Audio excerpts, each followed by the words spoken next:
your feet. Put your hands together for the president and founder of the National Action Network, the Reverend Dr. Al Sharpton. No justice, no peace. No justice, no peace. No justice, no peace. No justice, no peace. What do we want? Justice. What do we want? Justice. What do we want? Justice. When do we want it? Now. When do we want it? Now. When do we want it? Now. When do we want it? Now. Fist bump the person next to you. Tell him you love him. Never give up.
National Action Network Change Ensemble.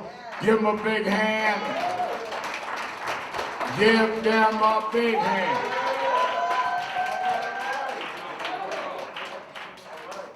Certainly we're happy to be here another Saturday morning for the Saturday Action Rally, and for you that are here at the House of Justice at 145th Street and Lenox Avenue, Malcolm X Boulevard, and you that are listening live on 1190 AM, 1190 WLIB AM in New York, and for you that are watching live stream or Facebook on nationalactionnetwork.net, we are happy and blessed to be with you another Saturday to give our report on where the action is.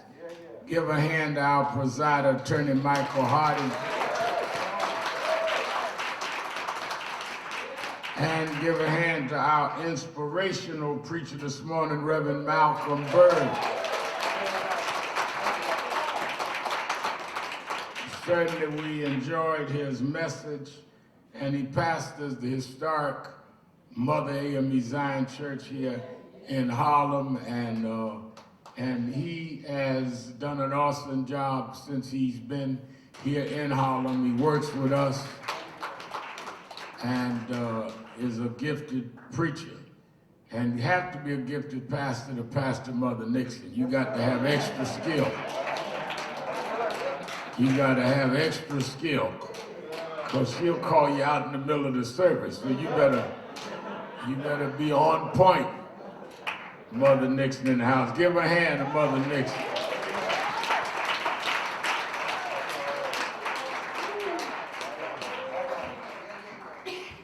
Let me say that we are in the middle of Black History Month, and I want to thank our staff here headed by Katrina Jefferson, have made some Black History banners that says National Action Network salutes Black History Month and continues to make Black history.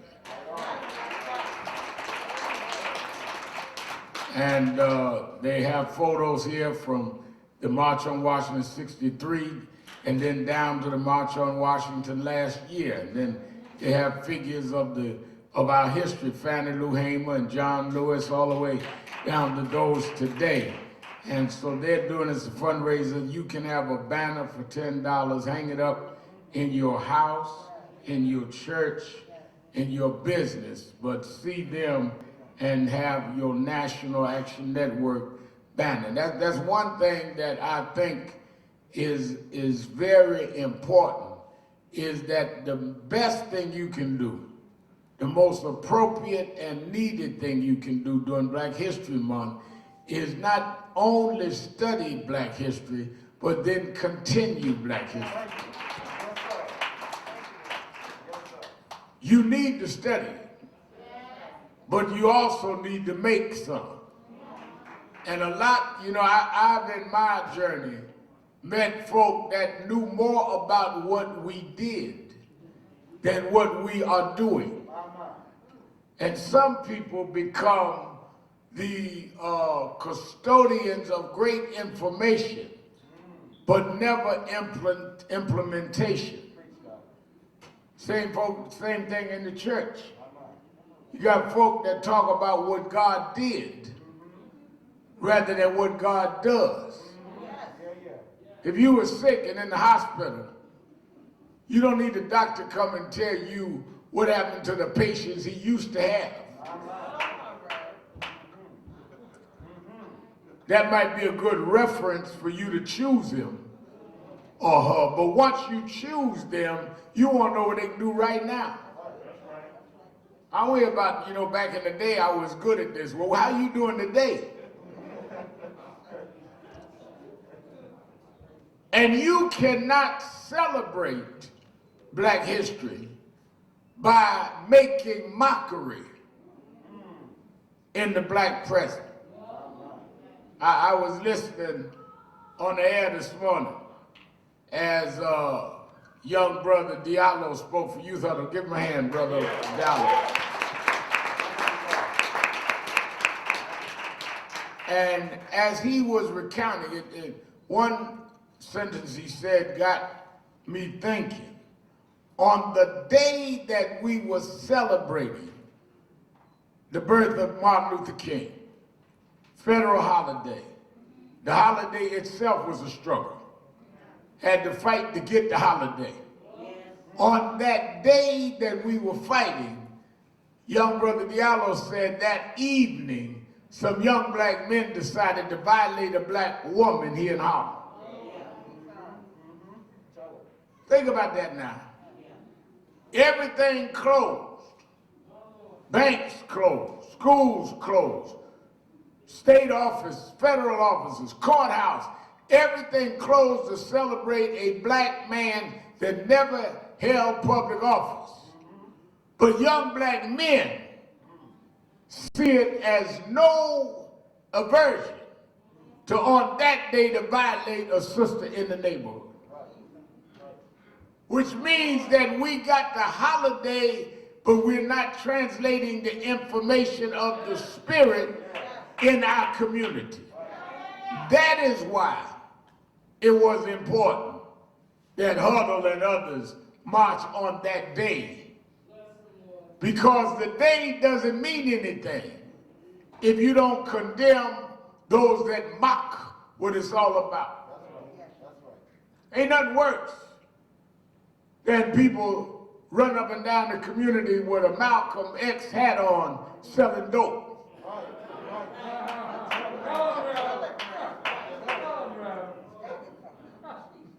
We got the right style, but not the substance. Nothing more oxymoronic than to say we got to celebrate Black history, but condemn Black elders. But how you celebrate Black history if you're against the folks that made it. That's why I like his Diallo speeches for it, because he kept talking about how we all got to be together. You can't celebrate Frederick Douglass and don't respect your mama. You can't quote Booker T, but say your uncle ain't got nothing he can say to you. That's part of black history too. You are living in black history. Well, you don't know my uncle, Reverend. You don't know Reverend Al, my aunt a little off. Well, maybe you need to find out why she went off. Some of our folk are results of the pain they had to go through. You know, I talk often about how I was born and raised in the North. I was born and raised in Brooklyn. And I never knew what my mother and father went through in the South. I never knew what sitting in the back of the bus was and drinking by the water fountain. So you and I don't know the psychic damage that it is to grow up being treated graphically and openly like you ain't nothing. I mean, that got to do something to your mind. To have to walk past the better school to go to the colored school. It takes time and effort to build that lack of self-esteem out of you. So rather than you look down at your elders, you ought to look and thank God they got through and made a way for you.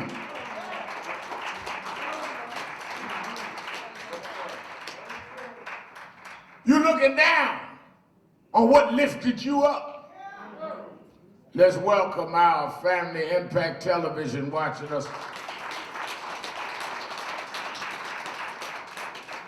Right now, we're in the middle of some history that will be recorded for centuries to come.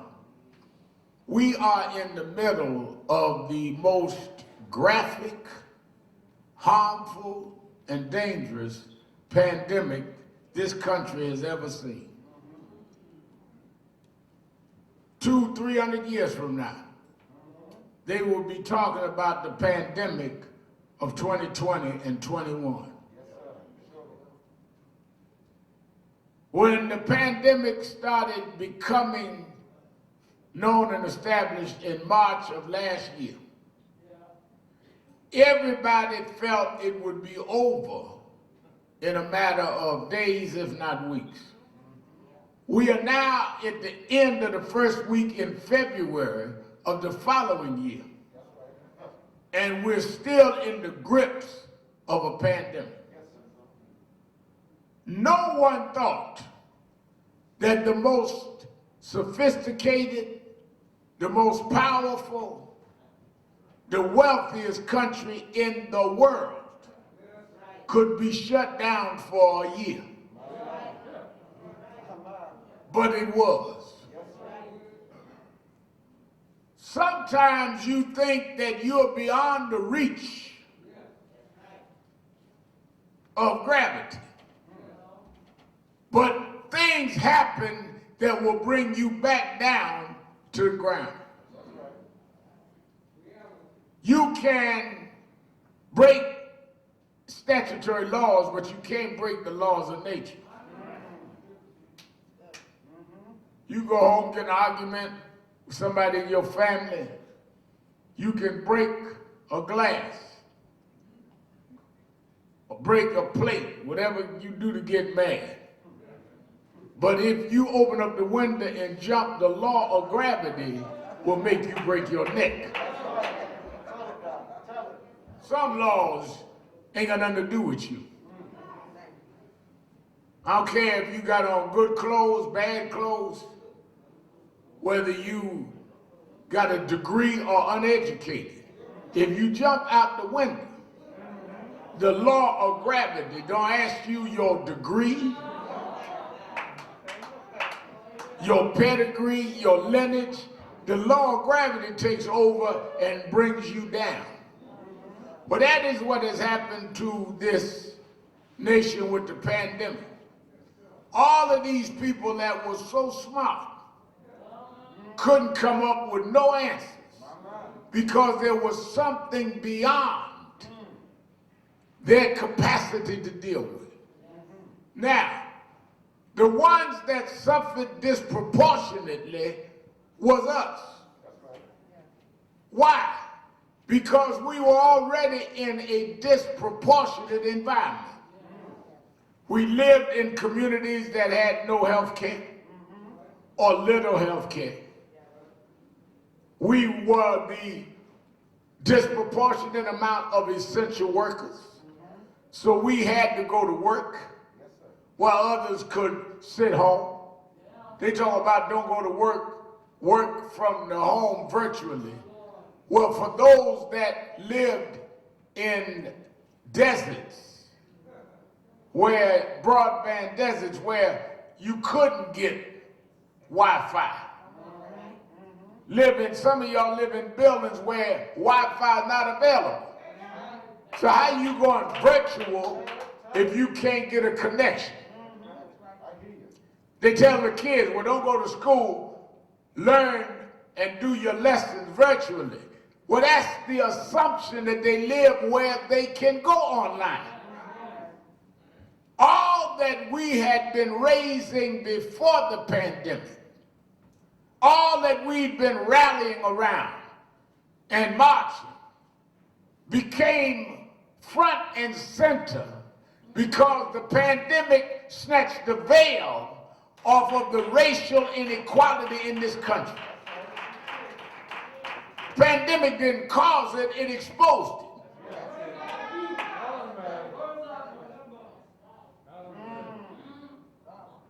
And as they began to wrestle with it, somebody had to put on the agenda the racial inequity.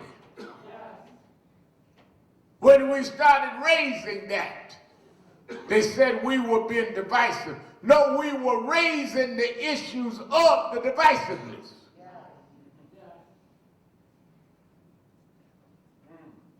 I'm dealing with now how we deal equally with the recovery. First, we had a president that was acting like it wasn't there. Folk dying all over the place.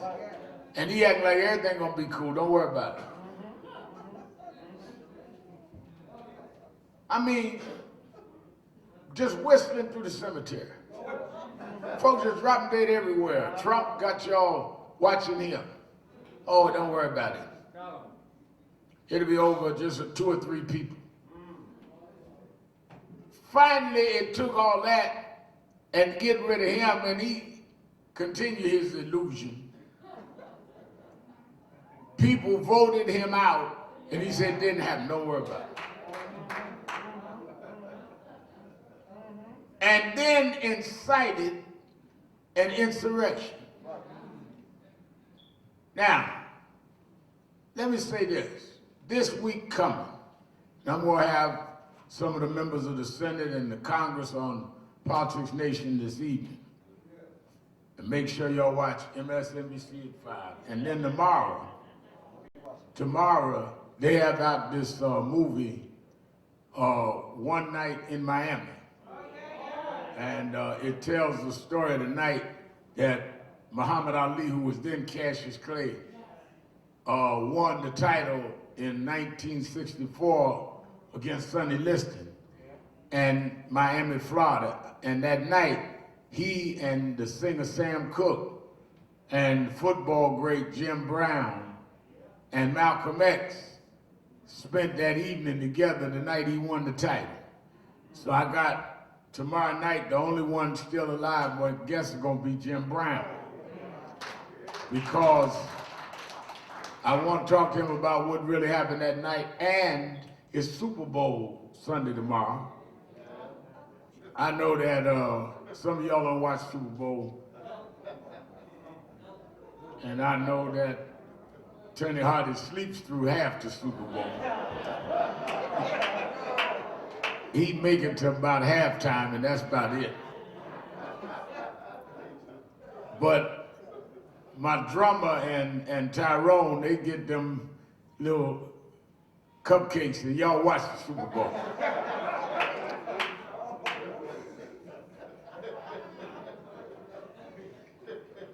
So I figured that on Super Bowl Sunday, I'd had the greatest football player of all time, Jim Brown. But my point is that you have a new president that has proposed a $1.9 trillion COVID aid emergency relief package. In the package is money to cities and states.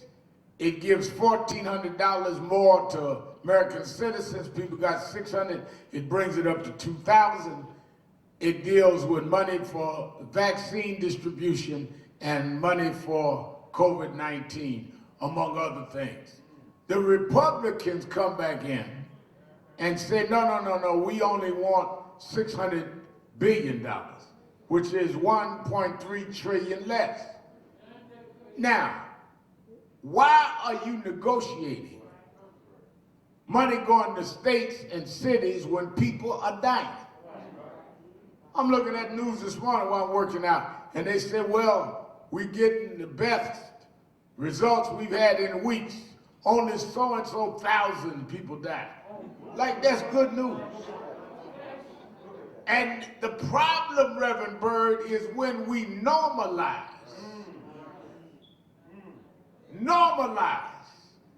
people dying in mass. When people can negotiate dollars, like dollars coming out of the currency of the United States is more important than flesh and blood. What are they negotiating? When you got everybody locked down, and even despite that dying, and they talk about their new variants coming in the country. In the middle of all that, you got a president that this week's going on trial for inciting an insurrection.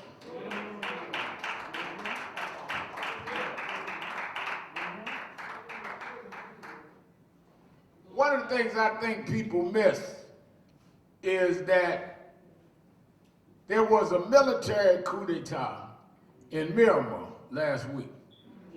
The generals and the military said, we don't care y'all had an election, we are going to run the government. And the whole world is denouncing what's going on in Miramar. Well, what is the difference if they were able to take the capital? It wasn't military, but civilians under the inspiration and inciting of the commander-in-chief of the military, then the president. Because they went on the day that they were to certify the Electoral College vote. Don't act like they just had a riot and folk just got mad. They went on the day that the Electoral College would hand in the vote and the Congress certify the election. They were there to stop the certification of the election, which means it was an attempted coup d'etat. Ain't no difference. If you're stopping due process, if you're stopping the selection and election of people for government, then that is a coup. And that's what he's going on trial for. And the Republicans saying, well, you can't try him because he's no longer president. First of all, he was impeached while he was president. I want y'all to get this in the barbershop. He was president when the House of Representatives voted for him to be impeached. The trial is happening after he's over. Let me put it to you where we understand it. If you commit a crime in December, and the judge tells you you go on trial in March, Your defense can't be, I didn't commit a the crime in March. I did it in December. No, this is your trial date. Your crime was in December. Don't get confused with his trial date with his crime. His crime was committed and charged while he was president. We just gave him a desk appearance ticket to show up this week. Some of y'all done had a few desk appearance tickets.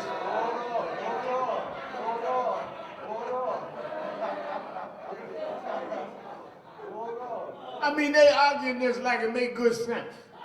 Well, he ain't the president no more. That ain't got nothing to do with the crime. 5 people dead.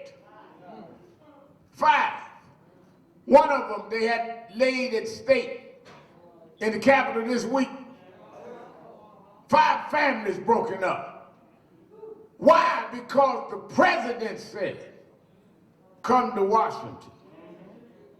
They would not have been the level of participation and the venom had Trump not endorsed it, supported it, and promoted it. And at the rally, told him we're going to march to the Capitol. He called the march. Same time, show y'all where we at now in this Black History Month. You got the pandemic I started with, then you go to Trump's trial, then you got a elected woman from Georgia in the Congress that called for the lynching of Barack Obama. Said that quickest way to handle a certain situation was a bullet in Speaker Pelosi's head. And said that the Clintons, Hillary and Bill Clinton, were responsible for John Kennedy Jr.'s plane crash because they were scared he was going to run against Hillary. All kind of stuff, and she in Congress. And they said, well, we can't undermine the voters and put her out, but we can sure make sure she's not on a committee. She was on the education committee. And she denied Parkland happened when they went in that school, this mass shooter, and kill up kids in the school. Do you put her on the education committee?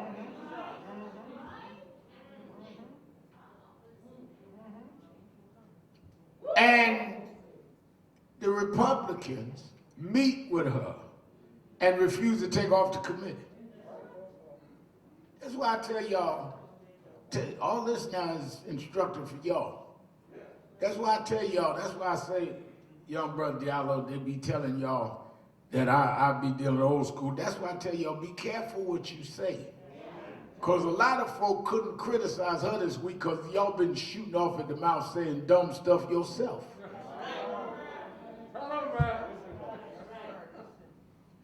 That's why if you're going to get in leadership position, you got to be able to think of consequential thinking.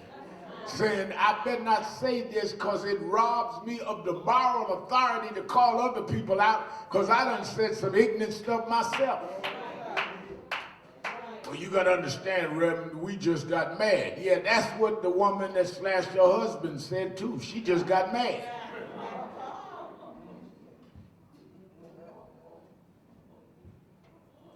A lot of folk in Rikers Island just got mad. Don't put yourself in position if you can't handle it.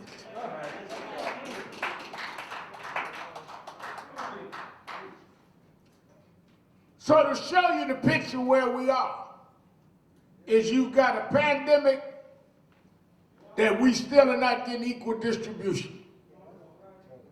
You got a government that needs to respond in an effective cross-the-board way. You got a situation where we're seeing whether the bailout money will occur equally.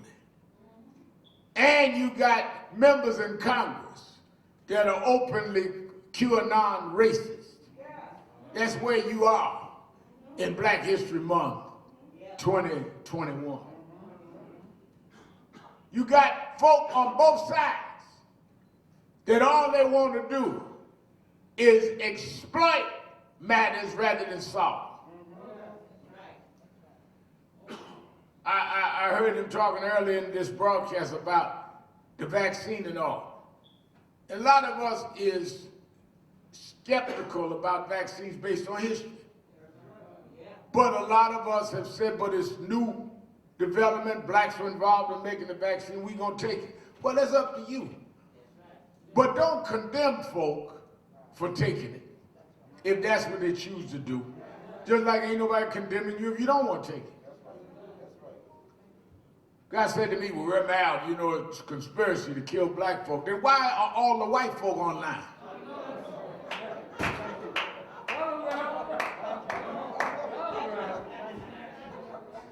I see more white folk online than anybody. In fact, ain't no lines in our community.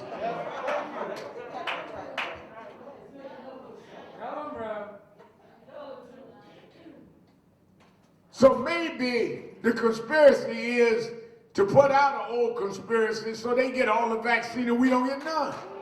I mean, I can spin a conspiracy too. Maybe you working to keep us from getting the vaccine so they live and we die. How you like that as a conspiracy? In the middle of trauma, thinking up your best spooky story is not an answer. Don't spook folk, help deliver folk.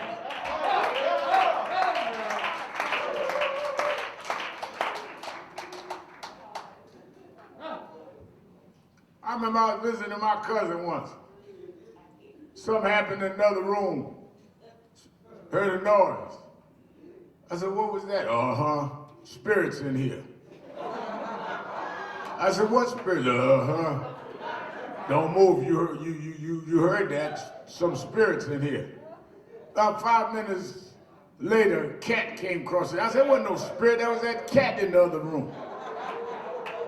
Some of y'all are not spiritual, some of y'all are just spooky.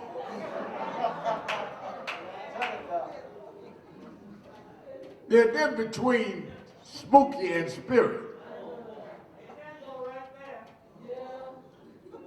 Now, one of the things, Reverend Bird, that I want to address during Black History Month, because all of this can only be answered. The three things I've dealt with, the pandemic, the COVID-19 relief, and our dealing with these bigots and racists in power. The strength that black folks had in black history started in the black church.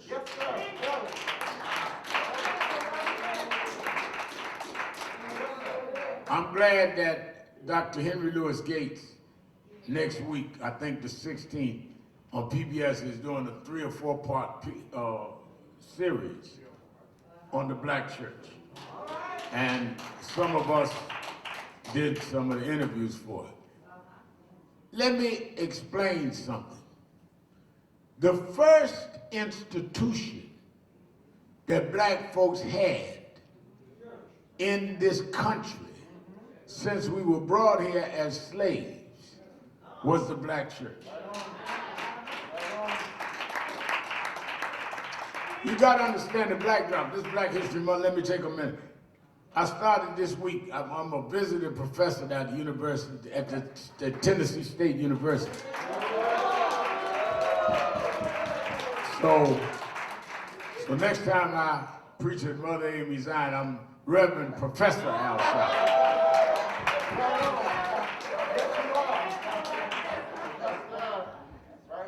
And one of the things I was telling the students is that you must understand, if you study American history, we were brought here, enslaved here in 1619. All right? They didn't establish the government here until 1776. Herman Francis referred to 4th of July. 4th of July, their Declaration of Independence wasn't until 1776, which means that we were enslaved before they even established the government. While they were fighting King George to free the colonies, they were oppressing us at the same time. So they were fighting against tyranny while they were practicing being tyrants. That's the birth of the country. No taxation without representation. We don't want to be under the king. But Negro, you get out there and do my fields. At the same time, we were created, founded with a contradiction. Freedom from the crown, but make us your servants.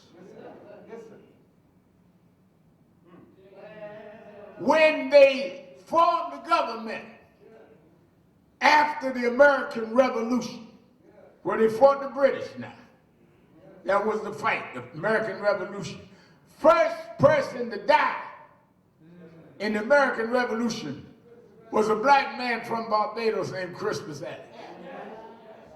Fought to get a country free that was enslaving him. That's black history now. And when they formed the government, the men that sat there and wrote the Constitution owned slaves.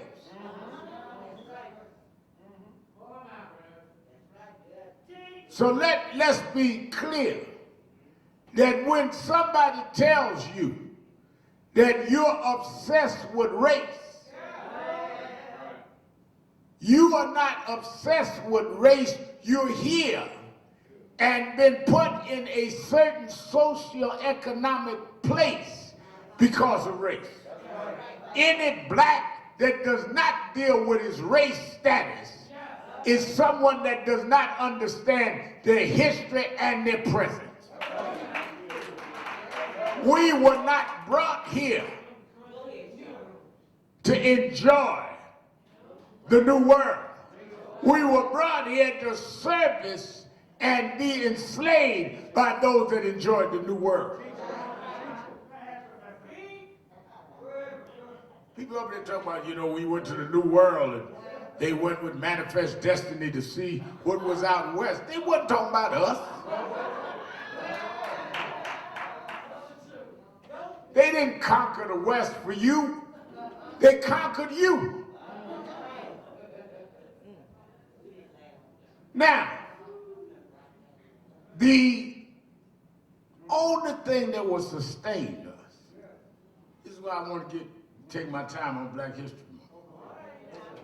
What sustains us? Now, you got to remember what got us in that predicament. They went western coast of Africa. Slave trade. Some of our own sold us into slavery.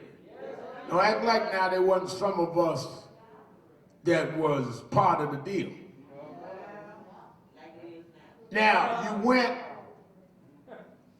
and you was put on a boat. Those that survived the torrential seas and the maladies went from being whatever you was in the village in Africa to being a servant not being paid with no rights in America.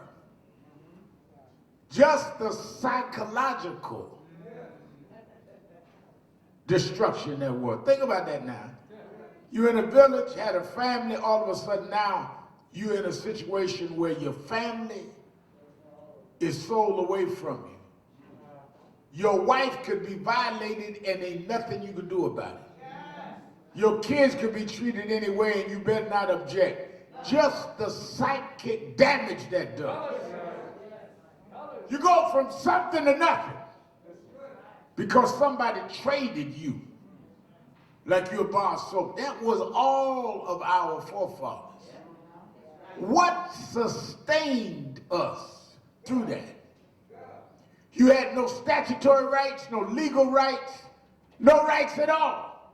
The only thing you had was a spiritual strength that you would survive this even if you didn't know how. You had to believe you'd make it anyhow. Even in the white community, they had white ministers debating whether or not slaves could be converts. There was the debate in Virginia. There was a guy, Garner, that's his name, Megan Garner, in Virginia. They said, no, we can preach to the slaves, but the girls still got to be slaves. So you had the conflict in the white church was about how to handle us, but there was no debate about our status as slaves. Now, in the midst of that, they started getting paranoid because we started reading the Bible, one or two of us that, for whatever reasons, could read because it was rare and far and few between. So they went in 1740 and they made what they called a Negro Act by law. And the law was that blacks could not read or write, and they couldn't have gatherings that a white man was not present, because we don't know what they're saying and what they may do. So they could not gather without a white being present. Y'all with me so far? Some blacks from Africa were in parts of West Africa that had already become believers in Christianity, others Muslim. Some went to South Carolina that had Muslim background. Some was in other parts that had Christian background. But all of them were slaves. That's why I want to get into this morning, and I'll let you go. This whole thing of dividing us is a tool of those that want to keep us enslaved. There is the divisive rhetoric that Christianity is a white man's religion.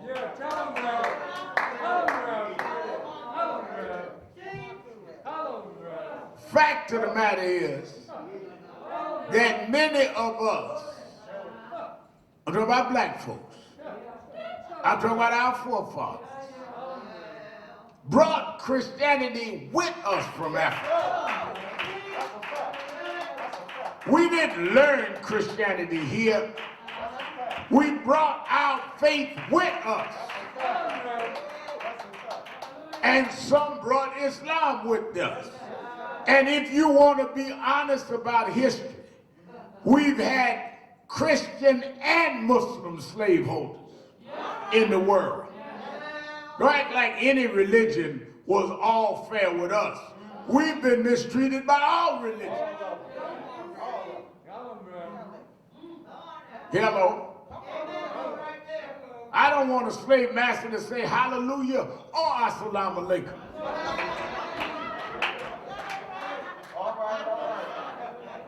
You're around here debating what kind of slave master you got. You're still a slave. Now, want my Impact TV audience, y'all religious, if you take the Bible There is nowhere in the Bible that shows that God is on the side of the oppressors. Nowhere. When I was growing up in the movement, they used to have a song, "Which Side Are You On?" We get to marching and they'd sing, one of the sisters would start humming, "Which side are you on, boy? Which side are you on?" Well, look at your Bible. Y'all that think that this is white man's religion, look at the Bible. The Bible always showed an oppressive king, and God would send a prophet to fight the king. There's never a ruler in the Bible that God anointed and appointed and said, "This is what I want." He always had someone to counter the wicked ruler. So you that are in the pulpits, you that are in the missionary boards, you that are officers in the church, you need to decide, which side are you on? The Bible is clear. Are you with Pharaoh or are you with Moses? Which side are you on? For every Belshazzar, there was the 3 Hebrew boys. For every Nicodemus, there was a Daniel. For every king that exploited the Israelites, there was an Esther. For every Herod, there was a Jesus. For every Ahab, there was an Elijah. What side are you on?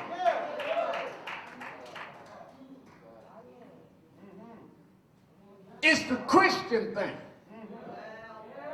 It's in the book that if you got an oppressive ruler, God sends some to organize his people against that rule. So that's why when I stand up to a Trump, it's not that Sharpton is dealing with worldly things. I'm dealing with what the Bible tells me to do.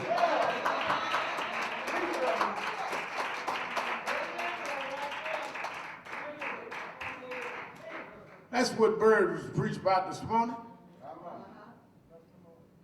God didn't bless Pharaoh's actions. He raised Moses to fight Pharaoh. And on and on and on. Even when Ahab, who was anointed, when he went wrong, God sent Elijah to correct Ahab. Where y'all get this buck dancing, Uncle Tom and kind of Christianity? It ain't in the Bible. You created that to justify your own weak and cowardly ways.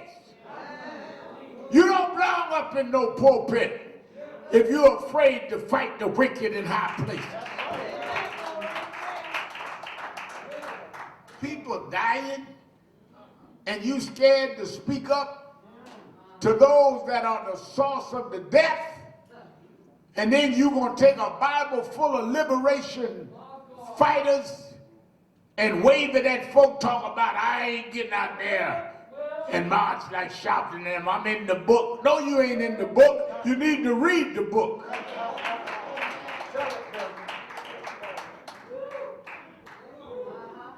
And Moses could march the folks to the Red Sea, and God opened up the Red Sea.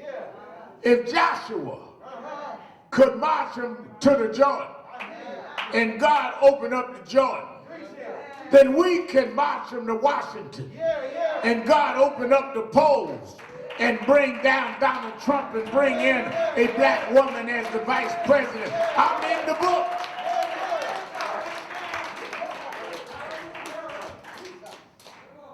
Well, Reverend, y'all gonna get in trouble. Trouble comes to those that stand up. That's where God gets to flex his muscles. God can't show you how strong he is unless it gets beyond your comfort zone. Unless you feel it's trouble, Brother Peyton. God can take trouble and show you how strong he is.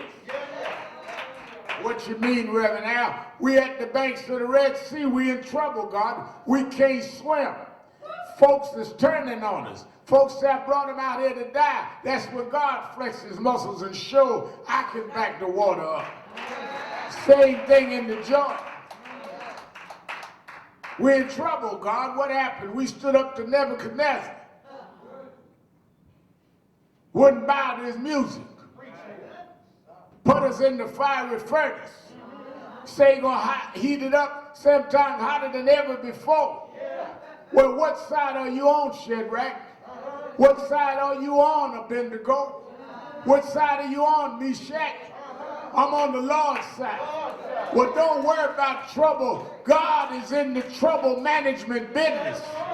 But they're going to put us in the fiery furnace. Just walk on in there knowing what side you're on. And when they walked in there, they found out they wasn't by themselves.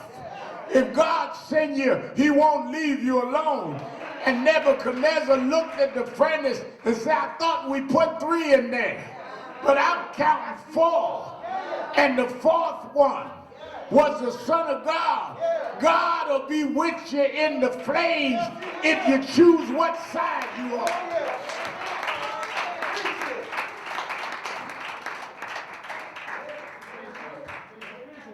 Black history is that we were on the Lord's side. Took our names, but now we renaming buildings and streets in your country. We on the Lord's side. Took our culture, and now your children are doing hip-hop imitating our children. We on the Lord's side. Took our music, and now y'all trying to get our music and all your music. We on the Lord's side. Gave us a white version of Christianity, and we took it and put rhythm to it and beat to it. And now y'all trying to act like us in church. We're on the Lord's side. What you meant for bad, God meant for good. When your economy collapsed, Wall Street about to go under. Took a black boy with a Kenyan daddy whose name we couldn't pronounce to save your economy. We're on the Lord's side. If my people called by my name humble themselves and pray and turn from the wicked ways, then you'll hear from heaven. I'll heal the land. I'm going to do something that you can't learn in school. I can heal the land. I'm on the Lord's side. We've had many great philosophers, scientists, environmentalists, academicians come and rise in this country. But they come and they go. Presidents are honored with holidays. But the only non-president to be given a holiday in the United States was not one of them scientists, not one of them environmentalists, not one of those academicians, but a black preacher from Atlanta, Georgia, that had to go to segregated schools in his youth because he chose the Lord's side. The very thing you reject is the very thing that gave us the strength to get through. Because the only thing that strengthened us, having been robbed of all of our dignity and heritage, was they couldn't break and sever our spiritual tie to God. So when folk be telling you all that is the white man stuff, you're giving the white man something that he did not have and couldn't have. White man did not control our spirituality. When we got on our knees, whether it was in Africa or on the ships being coming over here or on the plantations, we were not praying to the white man. We was praying to a God that we knew that he would hear our cry.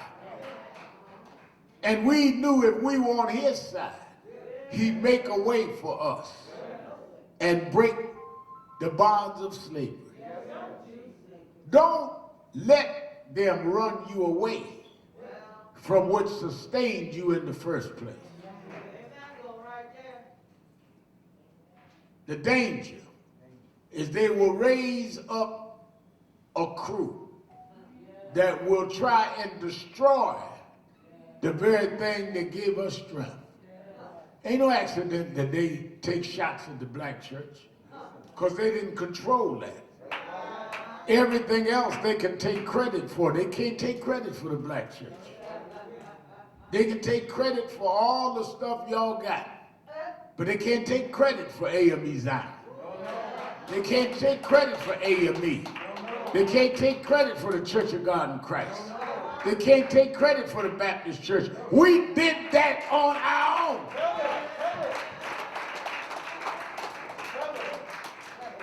And that mystery to them. Imagine now, flip for a minute and then I'll let you go. If now we understand our strength, we understand our great-grandparents and our grandparents, what made them strong was their spiritual connection and their faith. Flip, what must have been going through the slave master's mind? Imagine how he looking at, I done everything to these Negroes, and they still holding on. I done named them after me. I done raped the daughters, and they can't call the police. I done made them eat the worst food. Made them have the hog guts after I get the fine cut of the pig. And they put hot sauce on that and eat it and smile.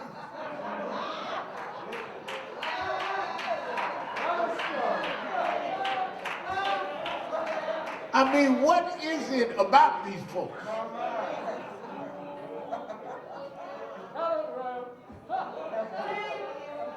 It was the mystery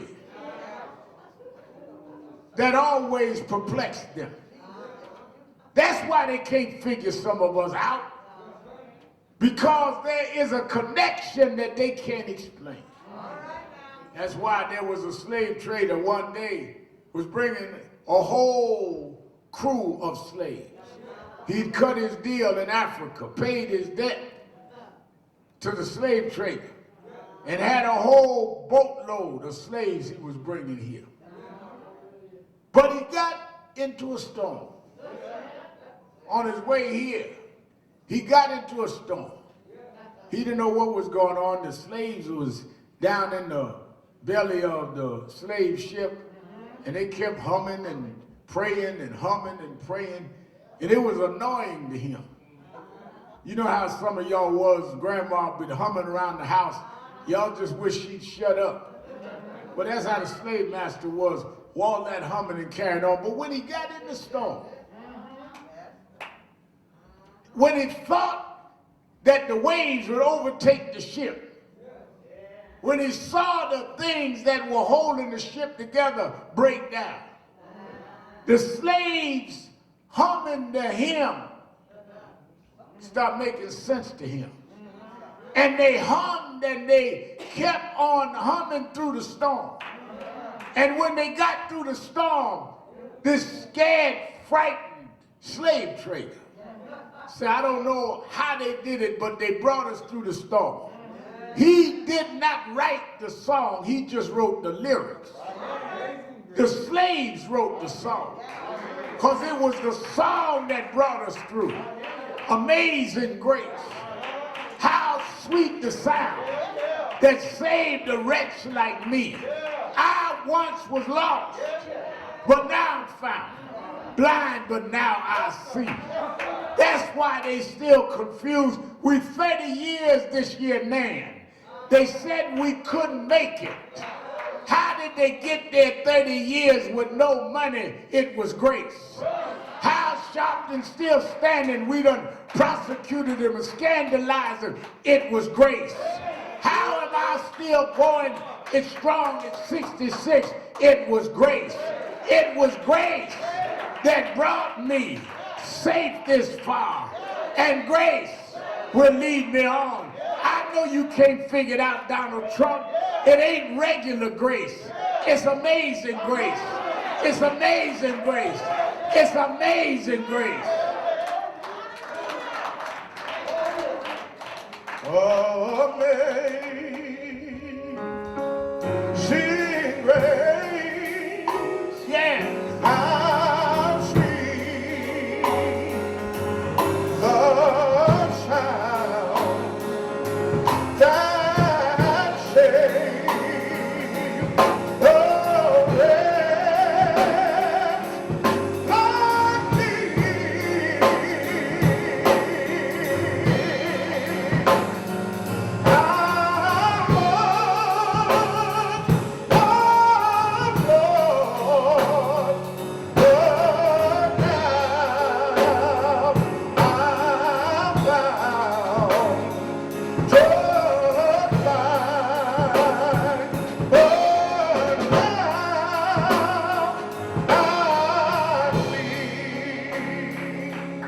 As I think about the history, I think about our lives.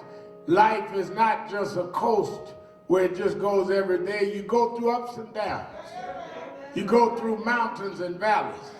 Every day is not a good day. Every day is not a smiling day. Some days you have to cry sometime, but the next verse he says, through many dangers, toils and snares, I have already come.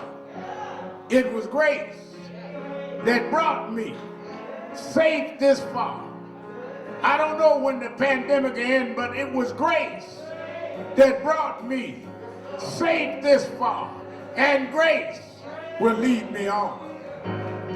Through many days, just toil and snare, I have already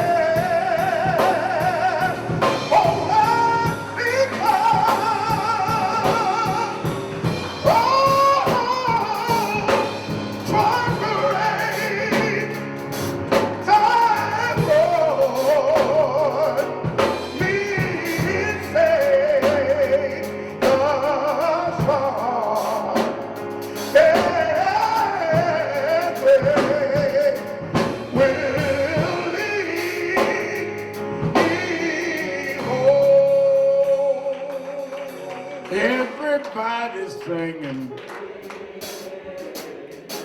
Everybody's singing. Everybody's singing.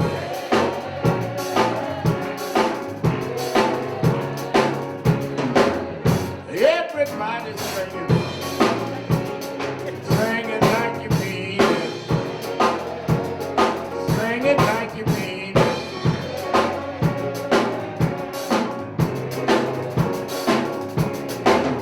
Everybody's singing. Everybody's singing. Everybody's singing.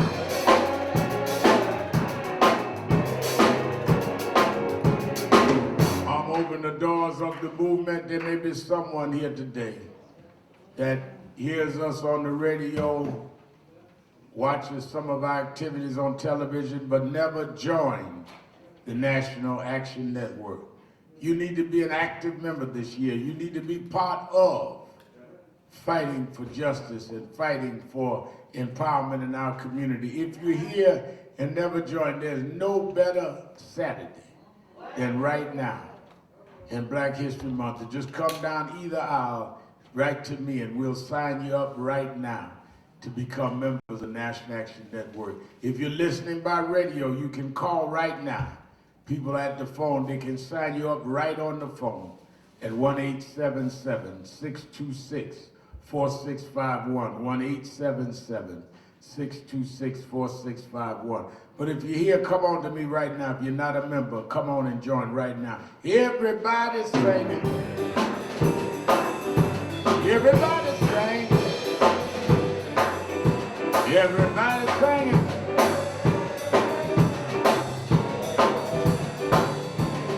Singing for justice.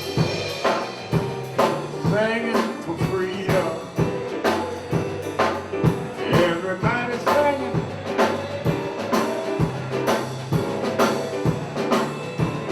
One more time, y'all. One more time, y'all. One more time, y'all.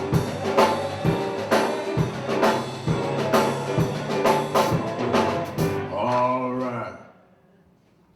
All right, let us raise our offering, coming quickly. Coming quickly, I want everybody to give to the best of their ability as we continue to be on the front lines fighting these fights. Many of you remember about 3 weeks ago, I went to Columbus, Ohio to preach the funeral of Andre Hill, the young man killed by police in Columbus. Well, they indicted that policeman this week. So if we keep fighting, we can win some. And we're gonna stand with that family as they've indicted that officer that killed that young man. So we need your continued support. I need about 10 people, about 10 that can give $100 or more to come quickly, about 10 people. Guardians, $100. Victor Pate of our Second Chance program, $100. Thank you, Victor. Winston Gilchrist, $100. Brother Milton, $100. Membership, $165. All right, any more hundreds, any more hundreds? All right, give me some 50s, 50, 50, 50, 50.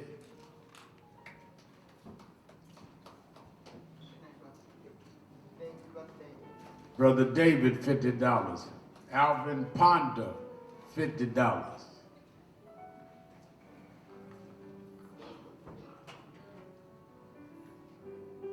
Didn't Ponder speak this morning? I usually get 100 when he speaks.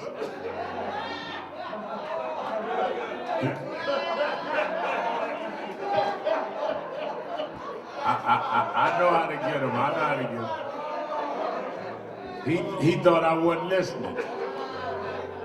Minister Carolyn, Reverend Carolyn, $50. All right, he gave his next $100. I was getting ready to cut him off the broadcast. 20s, 20s, 20s, 20s, 20s.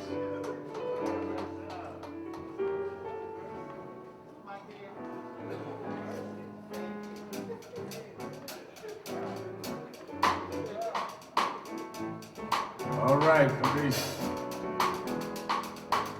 She brought her the boys. Everybody, whatever you have, $1, $5, whatever you have.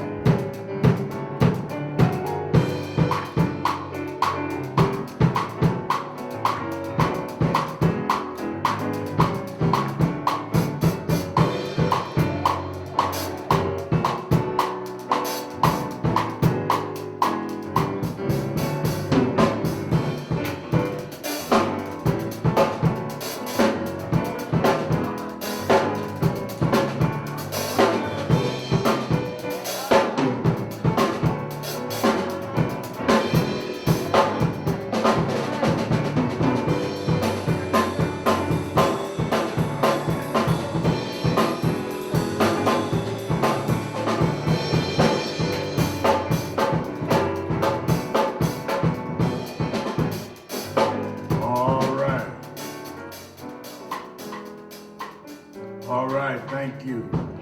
When I call your name, please come forward. Cheryl Chapman, come forward. Lisa Hobbs Goldie, come forward. Derek Ferguson, Marie Thompson, Ricardo Ferguson, Cassandra Dawkins, Barbara Johnson, Althea Aaron, Sean Parrish, and Brother David Robinson. All of y'all come forward. It is their birthday month. It is their birthday month. Y'all come on up here, all of y'all. All of y'all come up, it's your birthday month. That's right. We celebrate everybody's birthday. Happy birthday to you. Happy birthday to you. Happy birthday. Happy birthday. One more time. Happy birthday. Yeah. Happy birthday.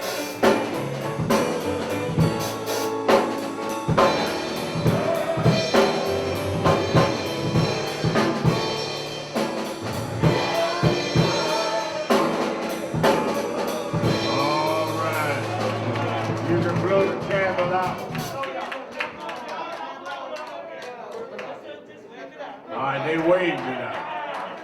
All right. Give them a hand.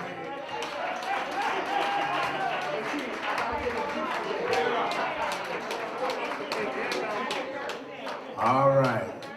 And they go.